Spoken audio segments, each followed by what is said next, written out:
Hindi gumagana ang aking auxiliary fan motor. Madadala ko pa ba to sa malapit na repair shop?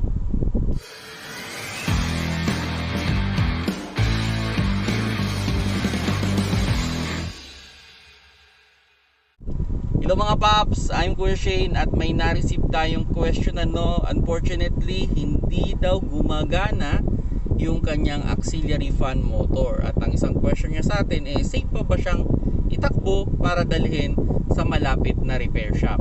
Okay, kung sakali na may heater yung sasakyan ninyo, may possibility na wala kayong magiging problema. Yun nga lang, syempre magtitiis lang kayo sa init.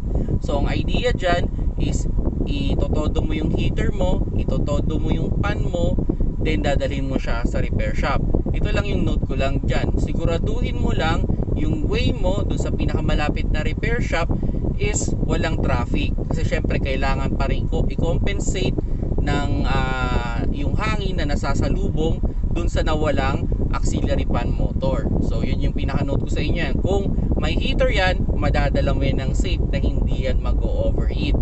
Now, paano naman kung walang heater yung sasakyan? Madadala pa rin ba ng safe yan? Okay, normally, ang sasakyan natin, it will take mga 10 to 20 minutes bago niya ma-accumulate yung kanyang operating temperature. So, ang isang advice ko dyan, kung talagang worst to worst, yung sabihin natin, walang pupuntang technician o mekaniko, o nasa liblib kang lugar, walang pyesa or anything, at kailangan mo talagang dalhin na lang sa shop, yun na lang yung option mo. Ang isang advice ko dyan, huwag mong i-on yung aircon. Then, yun, kailangan, okay, hindi ka matatraffic. Kumbaga, mangyayari dyan, dapat magme-maintain ka ng takbo. Kahit mga 60 kph lang naman yung maintain na takbo.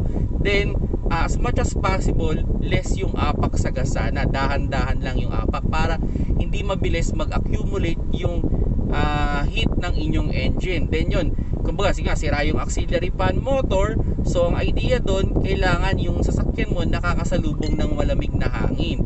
So kailangan continuous yung takbo. Now, kung scenario is matatraffic yung sasakyan mo, wag mo munang itakbo. Kaya ano muna yan dyan. Hintayin nung mawala yung traffic para makompensate yung hangin na nasasalubong. Kasi di ba ang trabaho ng auxiliary fan motor ay tanggalin yung init sa radiator.